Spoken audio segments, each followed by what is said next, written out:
Siapa yang opening? belum janjian. Assalamualaikum warahmatullahi wabarakatuh. Welcome back to Pakar Basket. Yo, with me, 4 times street ball champion, only 1 time IBL champion, 6 time All-Star IBL, and I'm with the 5 time IBL champion and 1 time street ball champion. Dimas M. Trubioti Mahendra. Is your guy right here? Yep. Right sir. Apa ya?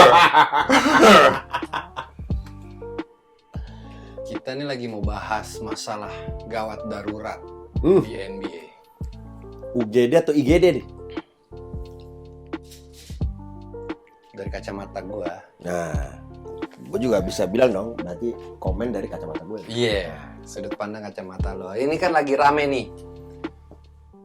Penggantinya LeBron is KD, penggantinya LeBron sekarang. Karena kemarin KD di 1 game itu unbelievable sih, emang gokil. Nah, pasti bukan Krisdayanti kan? Iya, Yang masih bukan. Mbak, sehat-sehat Mbak. Kirim. Kirim. Nggak tahu bansos kali maksudnya. Wah. Cut nggak? Edit nggak? Edit nggak? Well anyway, yeah. KD 49 poin. Terus with all the assist and all the rebounds, nggak pernah ada sejarahnya orang melakukan itu di playoff. Dan dia memikul Brooklyn Nets yang tadinya udah dianggap akan kekubur, menang. Dan muncullah bahwa KD is there bersama Kobe, MJ, and LeBron. Itu aja gue ada satu statement itu agak kurang sreg gue. Ya mestinya Kobe sama MJ, ya LeBron, ya is KD there. Kalau mau ya lewatin. Tapi don't put LeBron, walaupun I'm a Laker. Tapi Bi, since the day one the trade happens to Brooklyn, gue juga selalu bilang ini bahwa orang selalu bilang gila ya si Brooklyn Nets tuh ngambil Kyrie, ngambil KD, James Harden, terus ngambil Blake Griffin. Even before itu ada LaMarcus Aldridge, kalau lo notice. Yang harus pensiun karena kondisi. Tapi dari semua pemain itu, gue bilang, I don't care about Kyrie, I don't care about Harden. Orang yang akan membawa tim ini adalah KD. Karena apa? Dasar gue begini, James Harden itu nggak pernah terbukti membawa timnya sampai jauh Di mata dekat di hati. Lagu siapa sih? Nggak pernah bawa memikul beban yang segitu besar, untuk bisa bawa timnya even masuk. Gue nggak tahu dia tuh pernah masuk sampai finals nggak sih? Nggak pernah kan? Siapa Harden? Pernah waktu itu dia bermimpi. Oh, oke. Daydreamer dong. Nah, jadi makanya gue bilang semua itu gue nggak pernah khawatir gitu ya. Kyrie masalahnya kita udah tahu, kita udah bahas di sebelumnya, injured. Ya, James Harden juga ya kapasitasnya kita udah tahu sampai berapa sih mentoknya gitu. Tapi KD orang bisa bilang, oh dulu ketolong aja dia di Warriors, ada Steph Curry atau segala macam. Lu bisa ngomong kayak gitu, tapi kalau lu ngeliat statsnya, ya itu berbicara lain. Gitu. Nah sekarang terbukti di Brooklyn Nets, dialah orang yang meng-carry Brooklyn Nets sampai sejauh ini kalau menurut gue. Jadi memang ya itu dia, belum tentu semua pemain superstar itu bagus di season, tapi the real testnya itu sebenarnya ada di playoffs. Jadi kalau lu mau melihat secara keseluruhan ya itu. That's where the battle is. Exactly. Jadi kayak percuma lu di season tampil ya oke lah, mungkin next year uang kontrak lu naik gitu. That's it. Itu lebih ke personal atau individual gitu.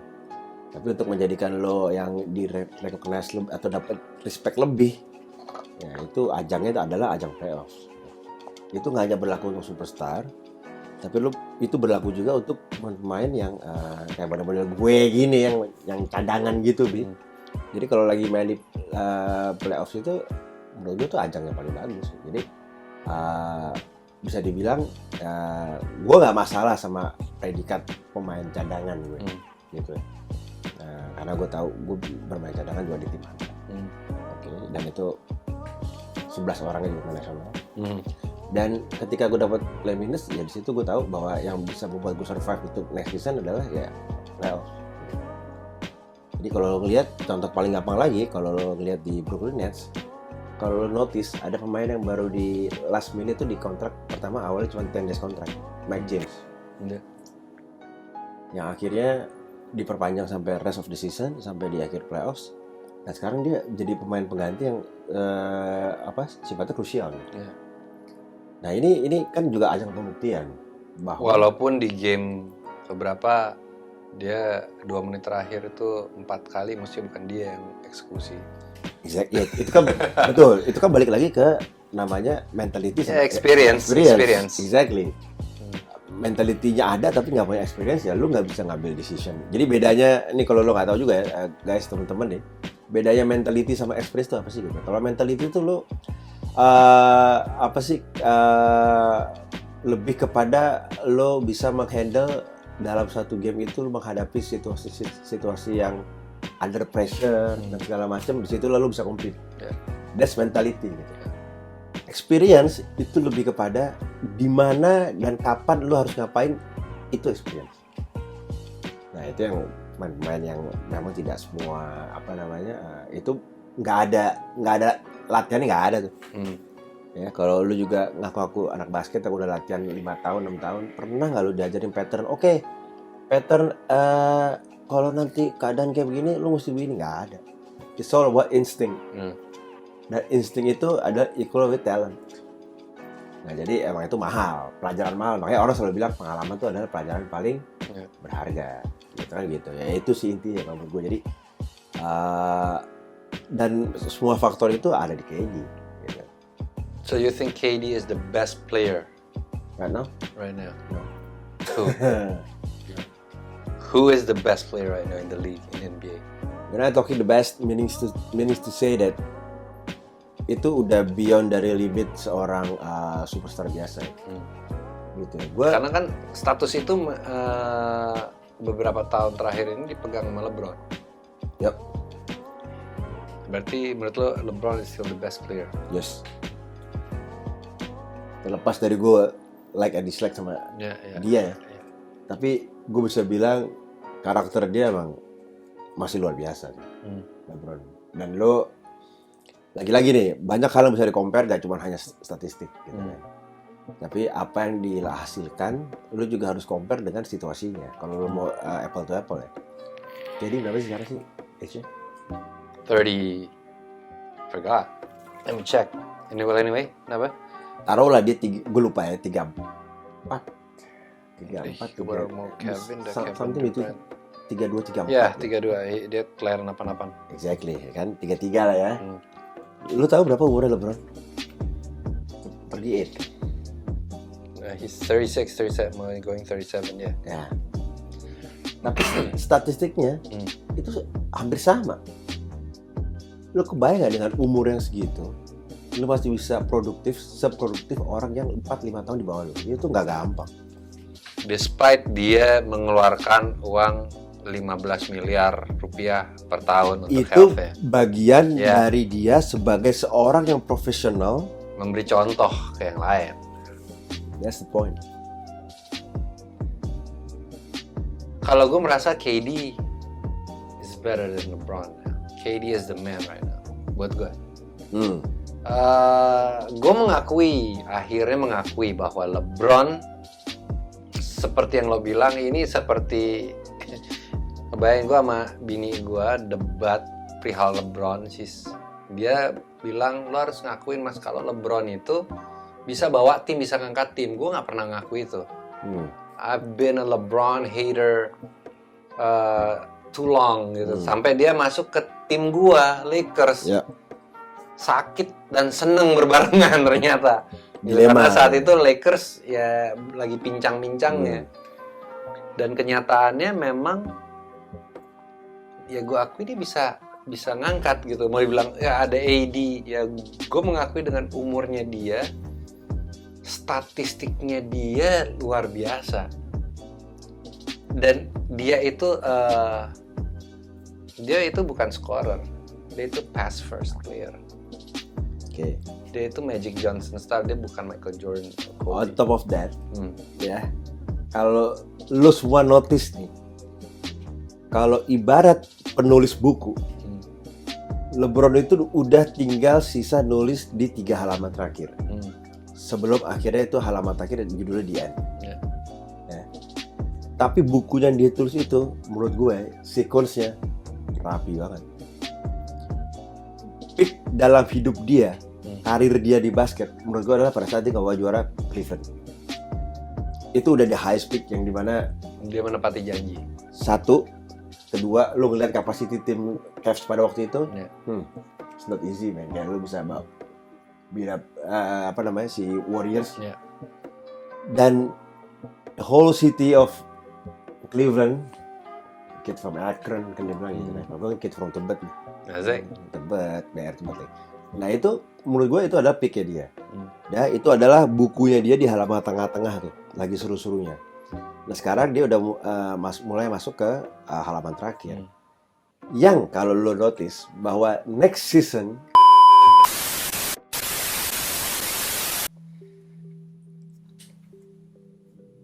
Oke. Sorry tadi keputus. PLN bermasalah. outage.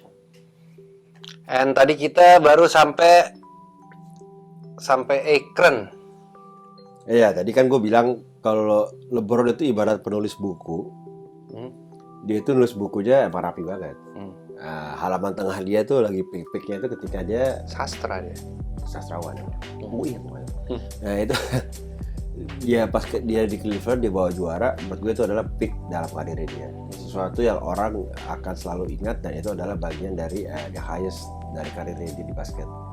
Nah sekarang dia udah menulis tinggal 3-4 halaman di akhir. Yang tadi gue bilang, kebayang gak kalau lu sekarang next season kan dia mau pakai baju nomor 6. Terus ketika dia retired as a Lakers, baju akan digantung tuh 23 dan 6.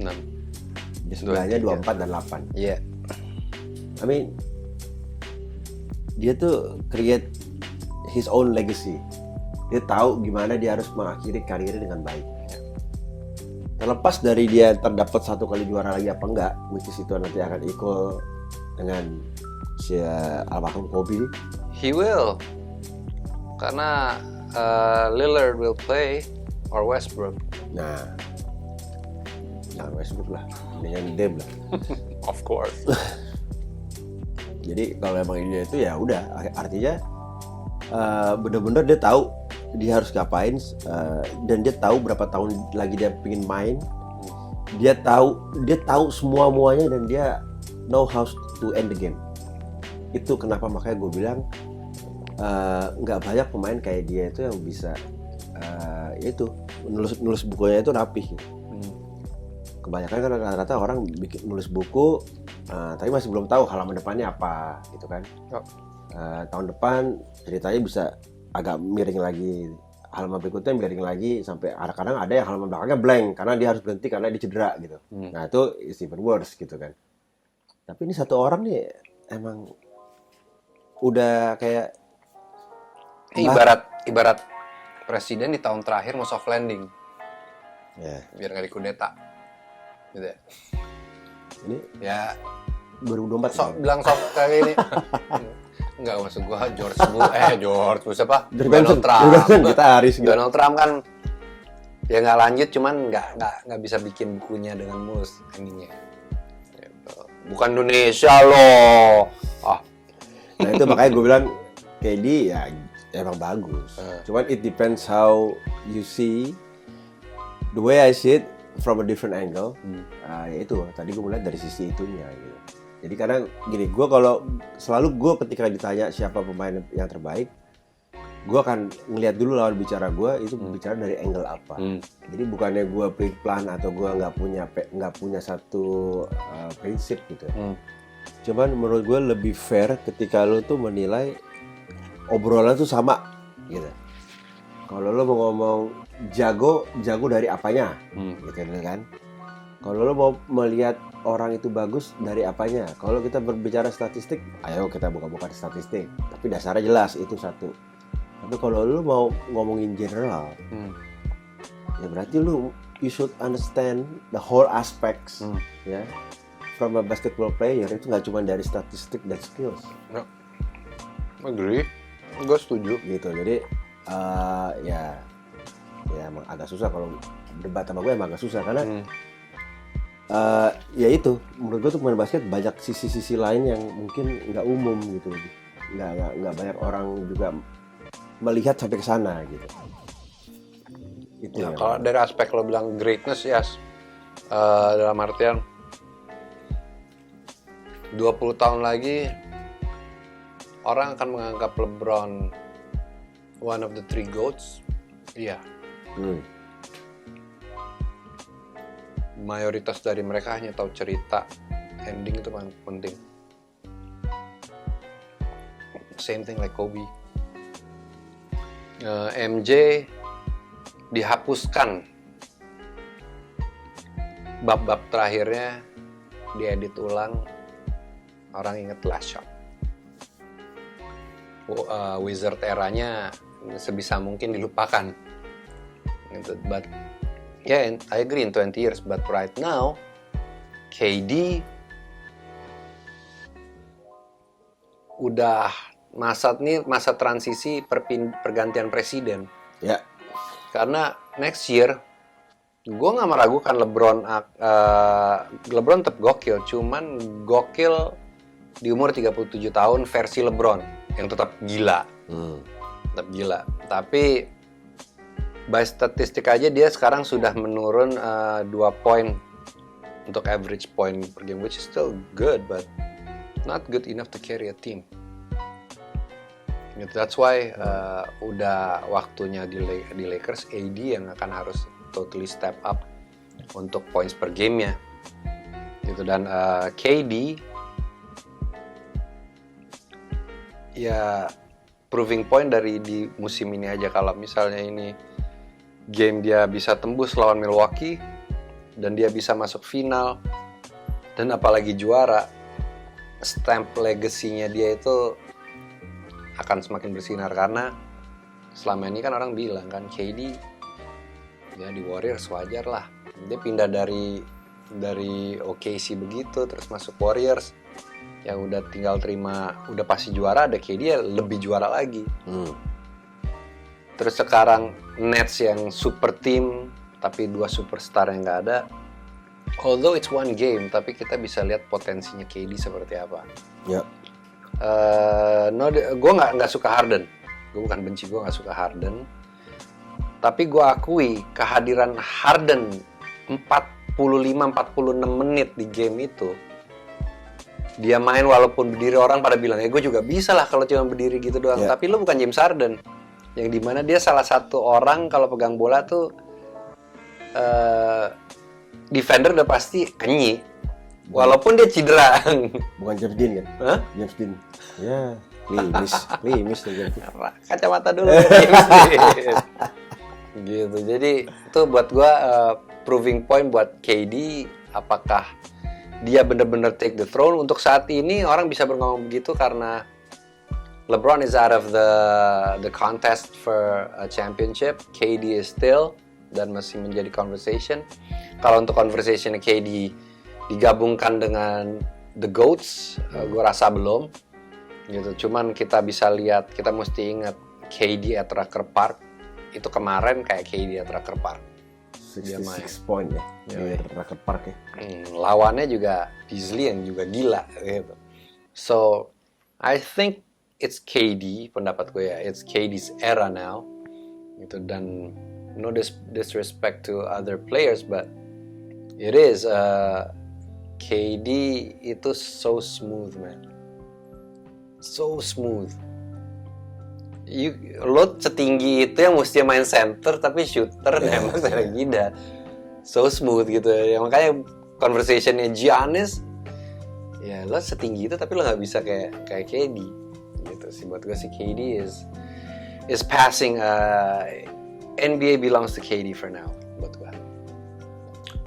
For this season gue setuju sama lu. For now. Yeah, for now. Tapi next season gue nggak tahu ya. Karena ya itu lagi-lagi ya, maksudnya nah kebalikannya gitu ya. Kalau kita lihat ada juga pemain yang terlalu cepat meledaknya. Tapi bukan berarti juga dibilang nggak bagus. Cuman gini, biasanya legacy itu di-create dengan susah payah, didapat dengan susah payah, yang lu butuh waktu panjang. Tapi lu berhenti pada lu berhenti pada saat emang peak lu di atas, dan setelah itu bukan berarti lu ngedrop karena lu nggak bisa apa-apa, tapi kalau lu tahu bahwa ya udah, gue hanya menghabiskan waktu gue dan gue akan mau berhenti di tahun berapa. Tapi kayak maksud gue kayak pemain kayak gini, Steph Curry ya. Steph Curry itu gue bisa bilang emang orang yang merubah basket di dunia, menurut gue di dunia. Kenapa? Karena orang awam pun, anak gue pernah waktu itu dapat kesempatan ya itu ngelatih anak-anak SD gitu. Kalau kita ingat zaman dulu kita kecil, bahannya mulai lay up, reverse, ngedang gitu. Kalau nembak. Sekarang 2 point, ya itu dia berubah. Tapi peaknya dia terlalu cepat. Dalam 5 tahun pertama, 5 tahun atau 7 tahun pertama ya, dia udah dapat berapa kali championship. Dan menurut gue not so much legacy yang dia bisa berikan kepada NBA karena it's too soon gitu loh. Orang udah lupa. Ketika dia nanti udah mau soft landing, udah banyak lagi orang-orang yang mulai muncul yang mungkin bisa akhirnya lupain legasinya si Steph Curry gitu. Nah itu yang gue lihat, dan rata-rata memang pemain NBA kalau lo ambil in average ya, yang memang banyak orang tahu ya itu pasti dapetin picknya itu susah banget. Tapi kalau buat gue si Steph nggak akan hilang dari dia, legasinya udah paten. Karena as point guards, shooting guards and point guards itu memang akan jauh lebih cepat. Majority mereka berpikir bukan injury wise, sorry. Gini, semua orang berpikir Chris Paul udah mau bubar jalan. Mendadak mainnya gila. Bring back the old school style of perimeter shot. Gitu, dan kita bisa lihat Allen Iverson naik bertahan segitu lama cuman karena mengandalkan speednya.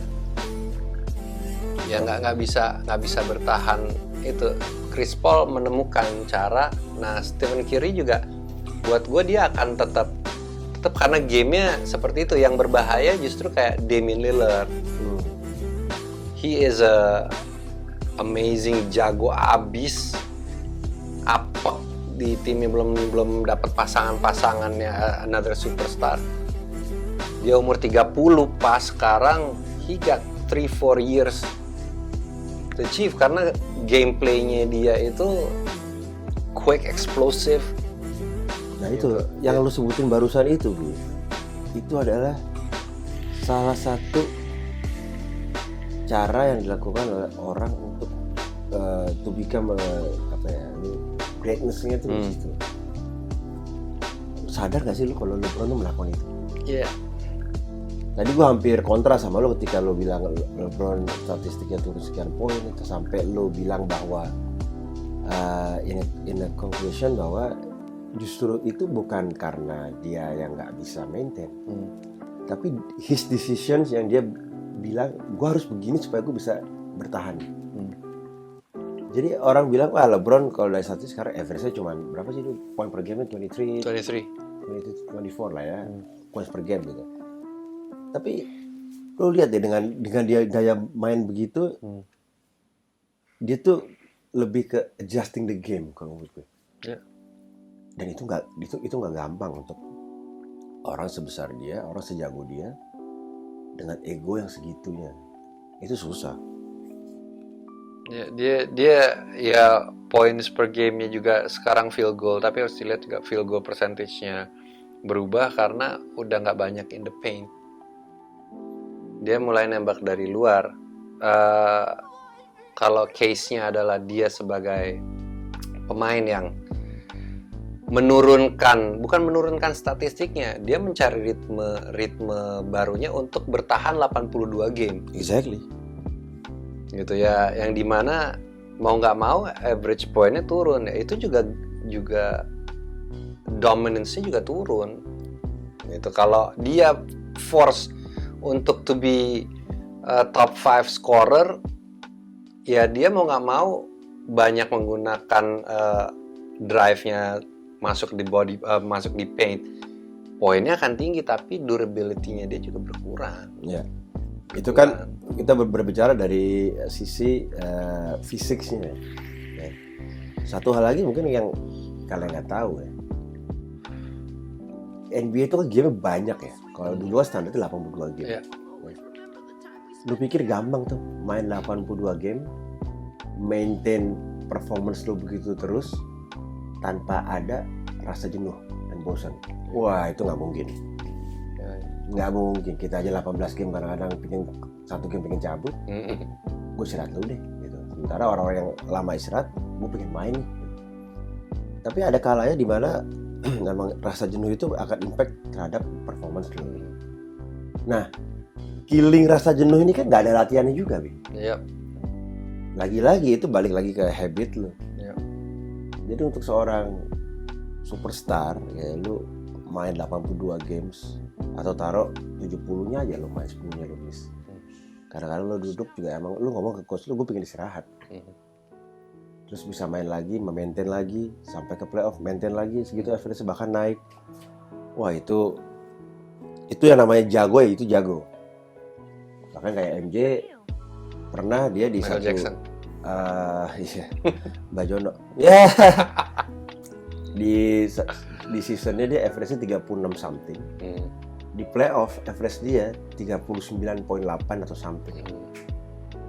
Lu bayangin nggak 82 plus best of 7 kali berapa tuh? 1, 2, 3, 4 ya. Almost 28 games.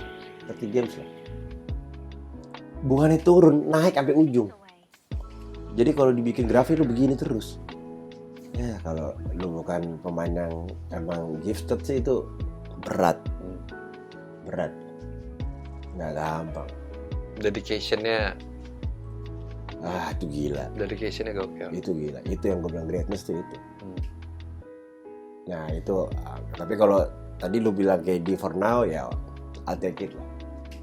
For now, right? Yeah. Celtic fans berat ya emang sama Eastern Conference bersama Nets ya. Walaupun Celtic di musim depan juga akan melakukan trade gede-gedean sih. Berharap Damien kesana ya? Enggak, jangan. Damien pesulap. Bro, sehat. Ya gue mau ngilang nih. Yeah. Yang pasti ya salah satu mungkin talent mudanya juga akan ada di trade ya. Entah Jalen Brown akan keluar gitu ya. Marcus Smart juga akan dibuang ya. Tatum ini kan akan ditandem sama siapa yang ini kita nggak tahu ya. Pasti Celtics akan start to recruit and then try to make like best duos atau big three atau apa ya. Ya, super team juga lah. Iya. Juaranya sih nanti dulu lah. Belum, gue juga akuin sampai 3 tahun lagi mungkin belum.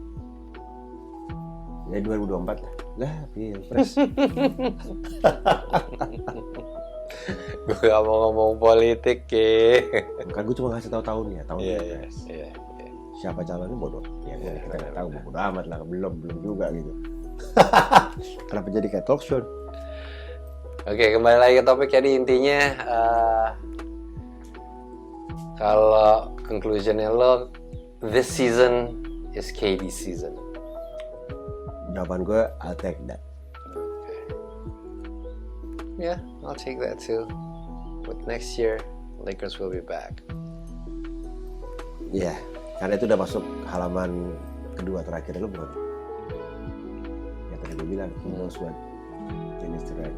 So, ya pasti disupport sama NBA secara organization sih. Jadi, well, politically, and then Ya, Adam Silver harus mempunyai legacy juga. Shout out to Adam Silver. Holler at me, sir. Yeah. bukan Mas Silver ya. Well, anyway, gangs, ballers out there, para pakar-pakar. Untuk episode ini, kiranya sekian. Kalau kalian punya pendapat, tolong share ke kita. Kalau ada salah-salah kata, gue rasa nggak ada. Malah kita juga, kita pakar sih pakar ya. Ya tapi ya udah kalau ada Ya, maaf ya. Gue Bayu Radityo. Gue Dimas M. Tribioti Mahendra. Assalamualaikum warahmatullahi wabarakatuh.